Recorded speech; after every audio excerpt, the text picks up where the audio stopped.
नमस्कार, आप देख रहे हैं R9 न्यूज़ और मैं हूं आपके साथ अंकिता शुक्ला। योगी सरकार का 2.0 बजट सदन में पेश कर दिया गया है। वित्त मंत्री सुरेश खन्ना ने सदन में बजट पेश किया था, जिसके बाद नेता प्रतिपक्ष और समाजवादी पार्टी के प्रमुख अखिलेश यादव ने सत्ता पक्ष को लगातार घेरा है। जिसके बाद उन्होंने ये कहा है, अखिलेश यादव का बयान सामने आया, उन्होंने सदन में ये कहा कि जो योगी सरकार की जीरो टॉलरेंस वाली नीति है वो जमीनी स्तर पर पूरी तरह से जीरो है।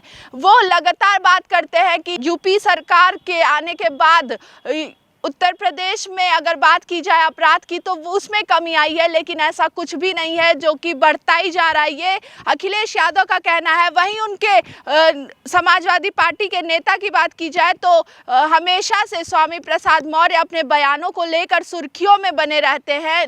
इस बार भी उन्होंने ऐसा कुछ कह दिया है कि वो एक बार फिर से निशाने पे खड़े हो गए। उन्होंने फिर से सदन में कल उन्होंने एक बयान जारी कर दिया, जिसके बाद लगातार उन्हें पक्ष की बात की जाए या आम लोगों की बात की जाए, वो लगातार उन्हें घेरते हुए नजर आ रहे हैं। दरअसल जब उनकी बारी आई थी तो उन्होंने कह दिया कि योगी सरकार लगातार अपने आप को क्रेडिट देता जा रहा है, बीजेपी सरकार क्रेडिट देता जा रहा है कि रामलला को हमने भव्य मंदिर में विराजमान किया। तो क्या मैं आपसे ये पूछना चाहता हूँ, स्वामी प्रसाद मौर्य ने सदन में कहा, क्या प्रभु श्री राम निर्जीव थे जिनको आपने जीवन प्रदान किया? वो खुद नहीं मंदिर में जा सकते थे, आपने उन्हें मंदिर में लाए।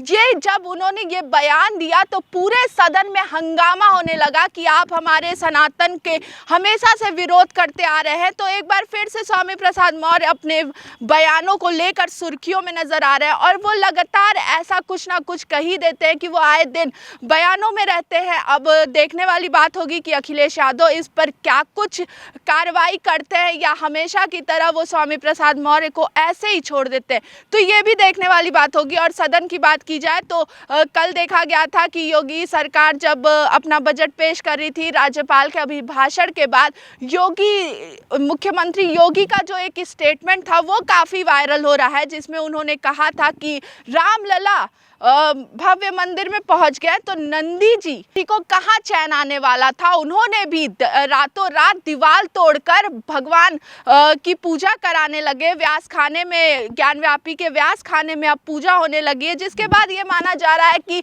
बीजेपी का जो अगला टारगेट है लोकसभा चुनाव का वो ज्ञानव्यापी हो सकता है। उसके बाद मथुरा का श्री कृष्ण जन्मभूमि हो सकता है। तो वो भी देखने वाली बात होगी कि क्या कुछ लोकसभा का जो प्रोपोगेंडा है उसमें क्या कुछ अपना ये योगी सरकार की बात की जाए तो क्या कुछ करने वाली है मोदी सरकार, क्या कुछ करने वाली है। लगातार मोदी सरकार की बात की जाए तो मोदी सरकार लगातार बोलती आ रही है एक बार हमें और कार्यकाल में आने का मौका दिया जाए तो हमारी सरकार इस बार विकसित भारत की तरफ अग्रसर करेगी। विकसित भारत 2047 का जो हमारा संकल्प है वो पूरा होगा।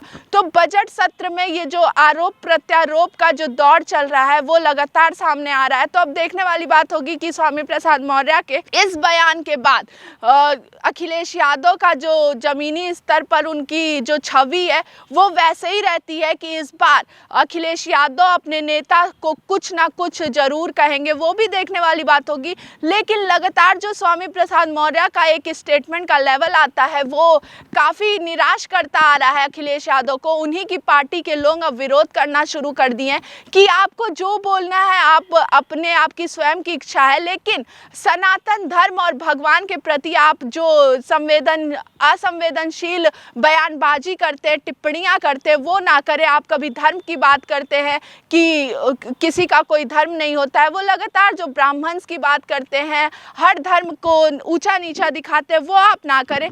तो लगातार जो समाजवादी पार्टी के नेता है वो हमेशा से बोलते आ रहे हैं, स्वामी प्रसाद मौर्य बोलते आ रहे हैं। अभी हाल ही में जब वो कन्नौज में एक जनसभा को संबोधित कर रहे थे तो उनके ऊपर कुछ युवकों ने उनकी गाड़ी रोककर काला झंडा दिखा दिया था, जिसके बाद वो उन्होंने मंच से बोला था जिसको मेरे से नफरत है उसने मेरे को काला झंडा दिखा दिया।